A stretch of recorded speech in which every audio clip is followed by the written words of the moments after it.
Oui, merci.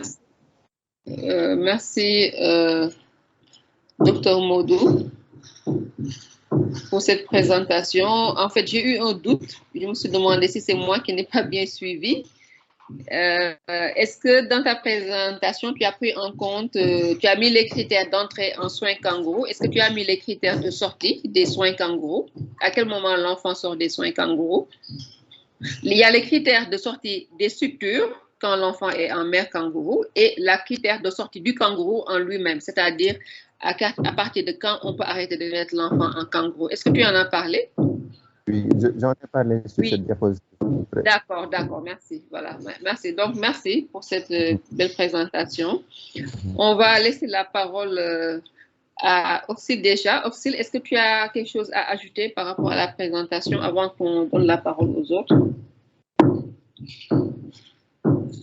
Non, je crois que mon collègue a tout dit. En fait, on a travaillé ensemble. D'accord. D'accord. Est-ce que quelqu'un demande la parole? Quelqu'un veut contribuer sur le fond, critique sur le fond, la forme?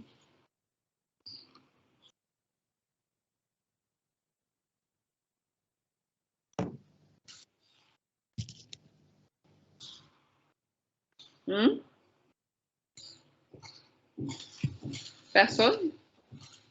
Pas possible, hein? Si personne ne dit rien, il y a Sornosilo, oui, vas-y, on t'écoute. Merci à Modou pour la présentation.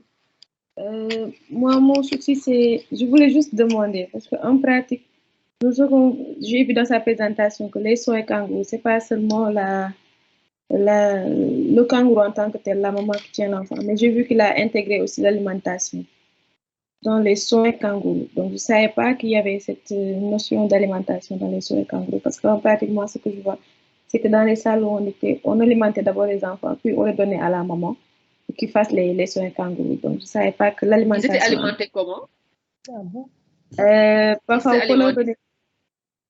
Parfois, c'est le lait maternel avant, même qu'on leur donne, parce que les mamans tiraient le lait, on pouvait les garder.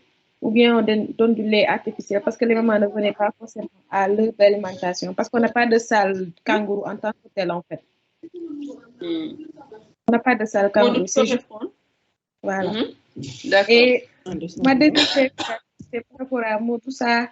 Il y a une première image où il a montré des mamans qui faisaient les soins kangourous à Roi-Baudouin. J'ai vu une maman avec des cheveux artificiels, le greffage et tout, et pas de bonnet, il n'y avait rien. Et dans sa présentation, il avait précisé qu'il y avait l'hygiène qu'il faudrait instaurer.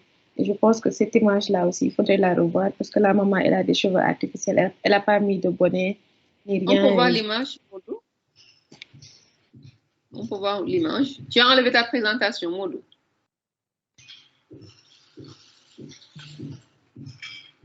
Oui, on peut voir l'image. Non, avance un peu. C'est les photos, je pense. C'est celle-là. Voilà, ah, c'est celle-là. Oui. D'accord. Bon, moi, je laisse les autres répondre. Hein. J'ai ma petite idée. Parce que je me dis, on va faire les soins kangourous à domicile. Hein. Comment les mamans s'occupent de leur enfant? Est-ce qu'une maman, pour s'occuper de son enfant, attache ses cheveux? C'est vrai qu'en milieu hospitalier, quand l'enfant est très fragile, ça fait beaucoup de choses, surtout les perruques. Je ne sais pas à quel rythme on les lave, hein. Mais ça peut, Moi, ça va à quel rythme on les lave, hein? Ça te dérange, ça t'a dérangé. Dis, mais toi, enfant, qu'est-ce que tu fais dans l'huile de kangourou pour les mamans qui ont des greffages? Non, elles ont un bonnet, elles ont tout un bonnet. Elles ont en fait les, comment on appelle ça encore, les trucs hospitaliers. Elles ont les charlottes. Elles ont les charlottes. Et même quand on est en rupture, des fois, on leur demande de prendre un foulard et de le mettre. Parce que ça, on ne maîtrise pas, en fait, comme vous dites, le rythme d'entretien. Est-ce que c'est fiable? Modou, je te laisse répondre. Notre expérience. On a une qui avait des poux, non? Celle qui avait. C'était une maman qui avait des poux, en fait. On a une qui avait infesté notre salle de poux. On a dû complètement vider, carrément désinfecter. Donc, les perruques, je pense qu'il faut les...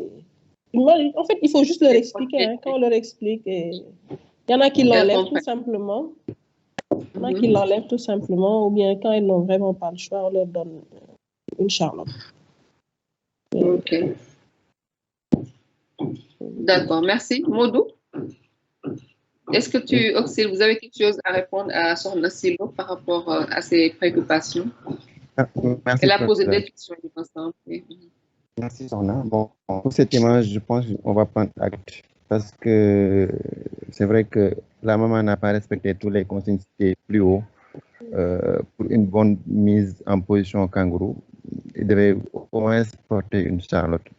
On prend acte pour cette question. Pour l'autre question, c'est par rapport à l'allaitement maternel. Dans le document que nous avons eu à travers la formation kangourou faite par le ministère de la Santé, il est même préconisé dans la définition que les soins mère kangourou offrent un allaitement maternel exclusif.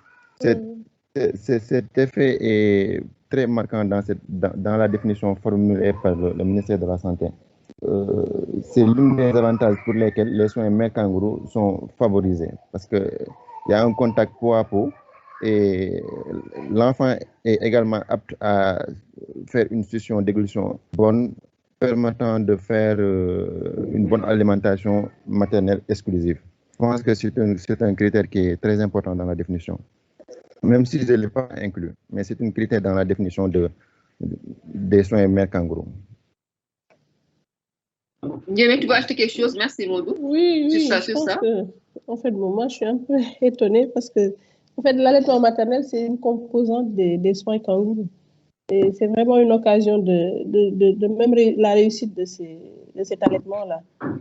Donc, bon, que les mamans tirent, oui, ça peut arriver. C'est-à-dire, elles peuvent être engorgées au moment où l'enfant a déjà tété. Donc, il arrive que dans ces situations-là, qu'on les fasse tirer, qu'on conserve le lait. Mais en principe, c'est un allaitement maternel exclusif qui est préconisé, tant que possible.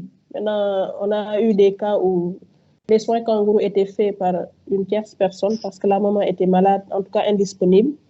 Mais tant que la maman est présente et a du lait, il faut strictement alimenter l'enfant par le lait maternel. Maintenant, après, est-ce que ce sera par une prise de sein? Vous l'avez dit tout à l'heure. Donc, merci, Niémé. Effectivement, c'est... Voilà. Je disais que c'est une méthode de promotion de l'allaitement maternel, en fait. Oui. Ah, excuse-moi, Niémé, vas-y, continue. Je pense que tu avais fini, en fait, vas-y. Non, c'est bon. C'était pour dire que la voie d'administration, maintenant, allait dépendre des capacités de l'enfant. Est-ce qu'il y a une bonne succion ou est-ce qu'on va lui administrer par la sonde? Mais c'est vraiment en première intention du lait maternel. C'était tout. Et les soins mère kangourou permettent de réussir l'allaitement maternel exclusif. Parce que la maman est avec son enfant 24 heures sur 24. Quand on est dans les soins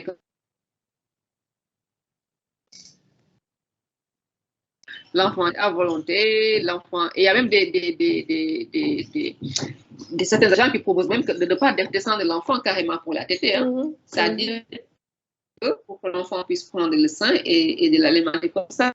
C'est vraiment une méthode qui non seulement a tous ces avantages-là qui ont été cités par rapport au maintien de la température, les liens mère-enfant et tout, mais de promouvoir l'allaitement maternel. L'administration du lait maternel, comme l'a dit le Dr Niémé, selon l'âge stationnel et l'état de l'enfant. Oui, il y a une main qui s'était levée, c'était, je pense, Ndiaye. Il y a une main qui s'est levée tout à l'heure.